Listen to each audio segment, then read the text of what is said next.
Hey everybody, Matt here. Thanks for stopping by and welcome to Imagine Then Make. In today's video, I want to introduce you to my new workbench.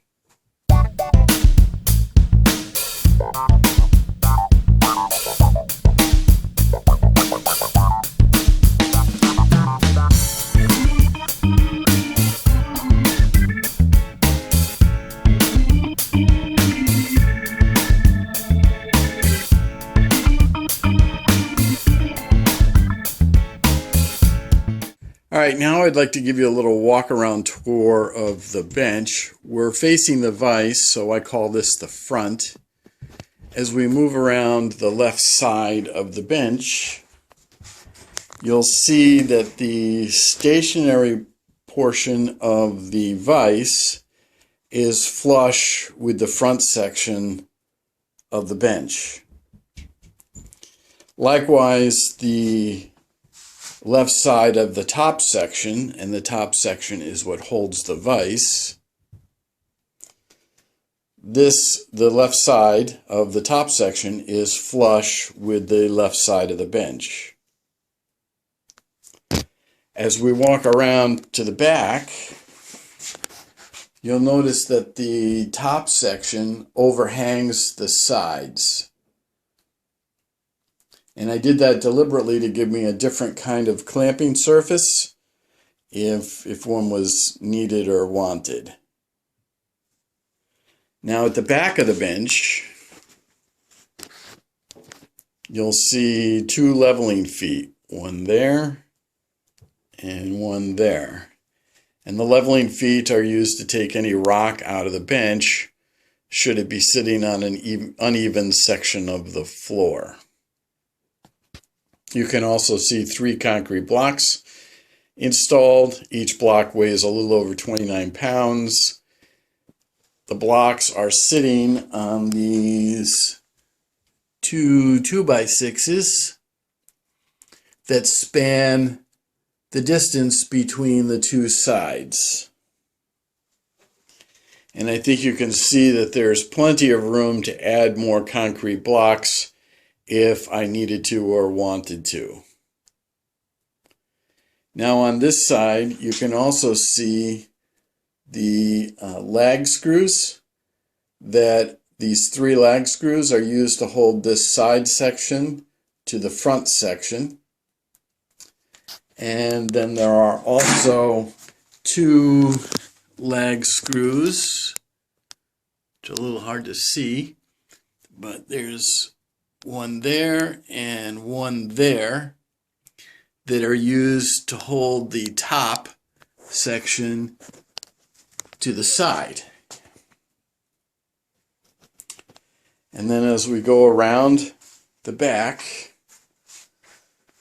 you can see the 3 lag bolts on this side to attach the side to the front, and then likewise there's 2 lag bolts that come up from the side to attach the side to the top.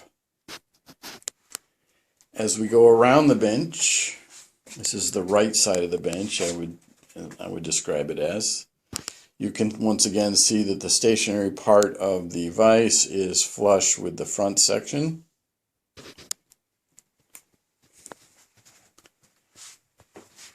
And now we're back at what I would call the front.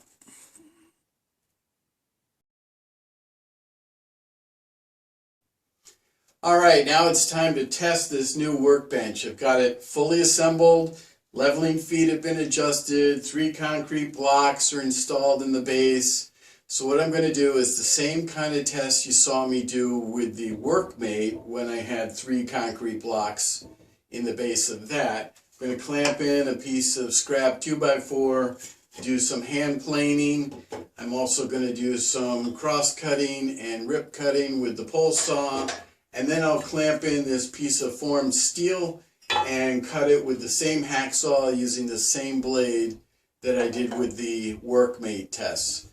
And that way we'll be able to compare workmate to my new bench.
So for those that are curious, I can move the bench around even with the 3 concrete blocks installed. Let me show you.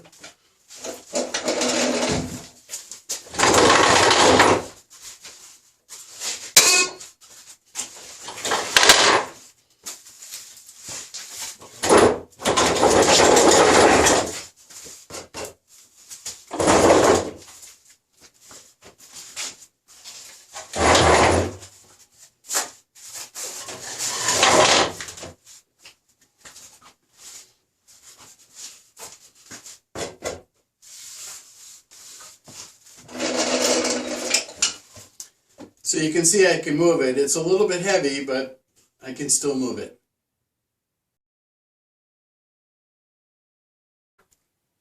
Now let's take a closer look at the vise.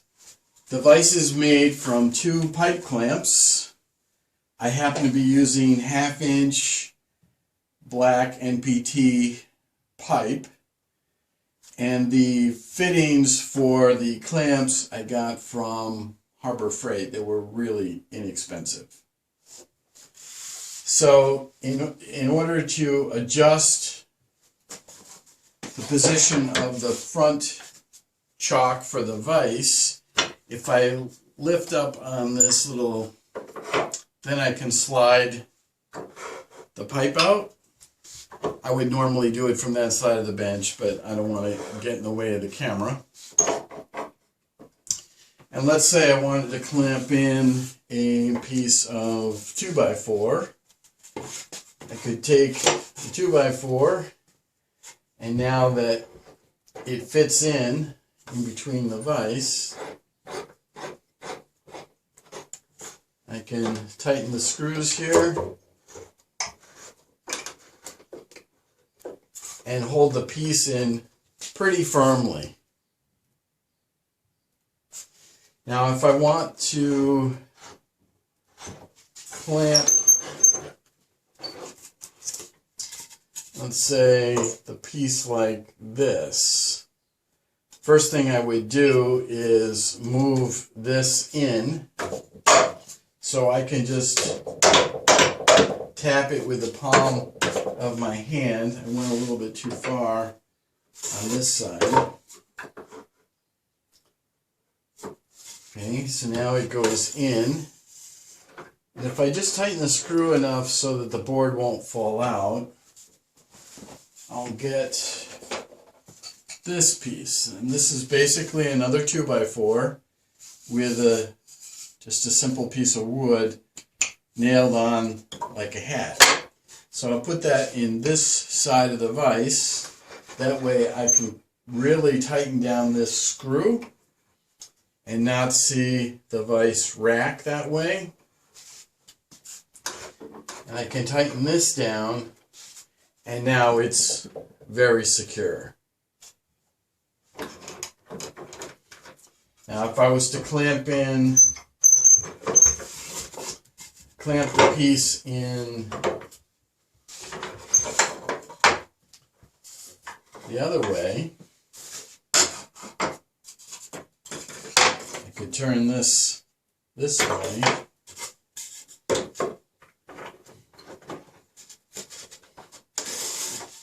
Clamp this in.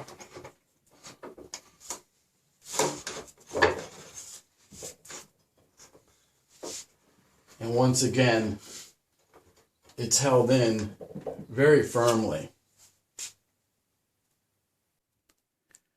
So now if we look at the vise from the back of the bench, you can see that the fittings are bolted to the top section using, I think I used 1-inch long drywall screws. I did have to drill some holes in the fittings, but no big deal. And then the moving section of the vise has 2 ovals cut in it, one here and one here, and that's to allow some space if the front section of the vise moves out of parallel with the stationary portion of the vise. The oval allows the pipe someplace to go so it doesn't bind.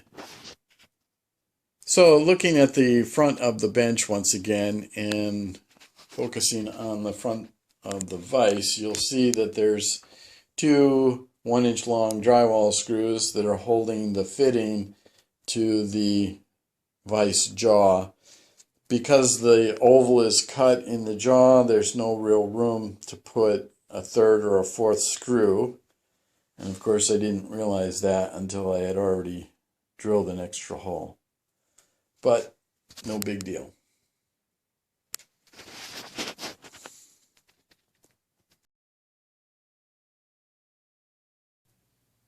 So for those that are curious, yes, from time to time I probably will just rest a piece of plywood on top of the bench so I have a solid work surface to use.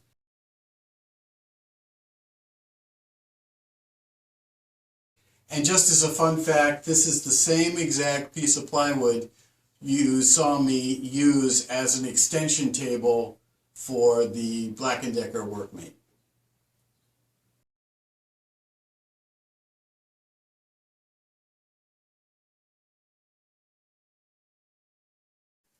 So for those that are wondering about the joinery that I use, this is a good joint to show as an example. Everything was cut by hand using a Japanese pole saw.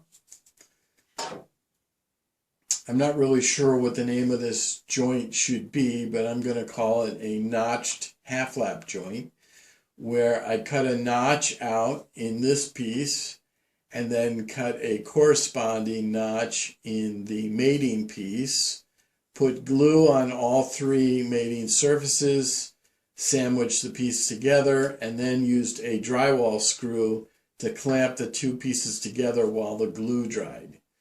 Once the glue had dried, I would pull out the drywall screw, drill out the hole, make it a little larger to accept a 1/4 inch dowel.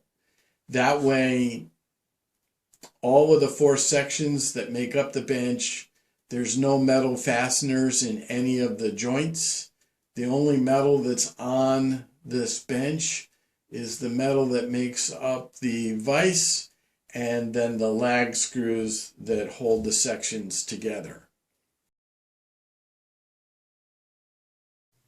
I should say also that before I cut any wood, actually before I even went to the store to buy the wood, I designed this whole thing in SketchUp.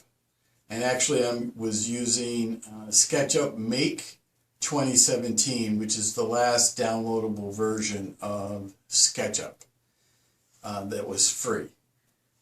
The design criteria I used for the bench, I wanted to be able to do hand tool woodworking, and I wanted a fairly stable platform to do planing, sawing, chiseling, that sort of thing.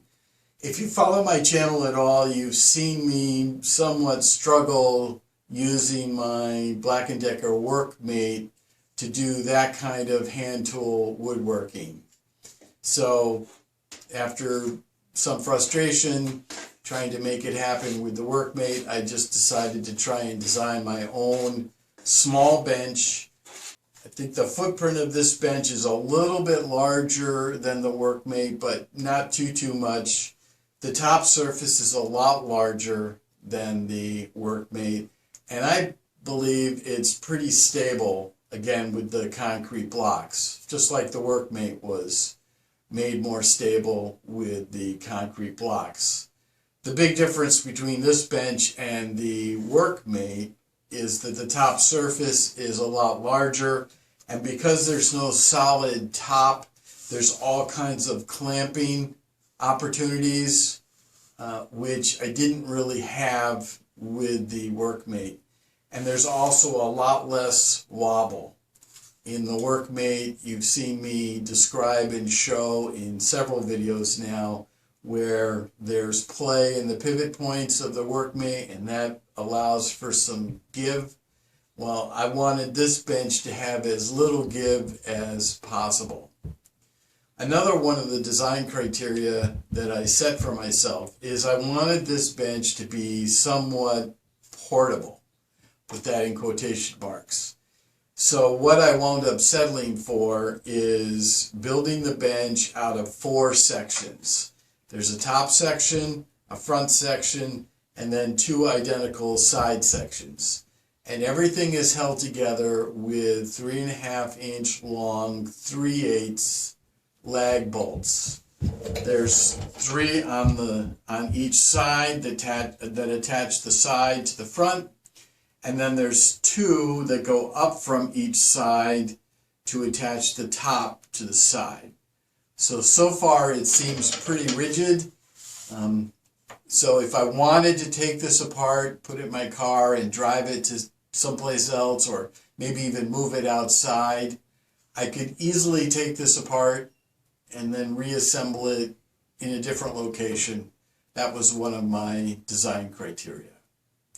So far I'm pretty happy with this, but time will tell. Now is the time to actually use it, build some projects with it, and we'll see how it stands up.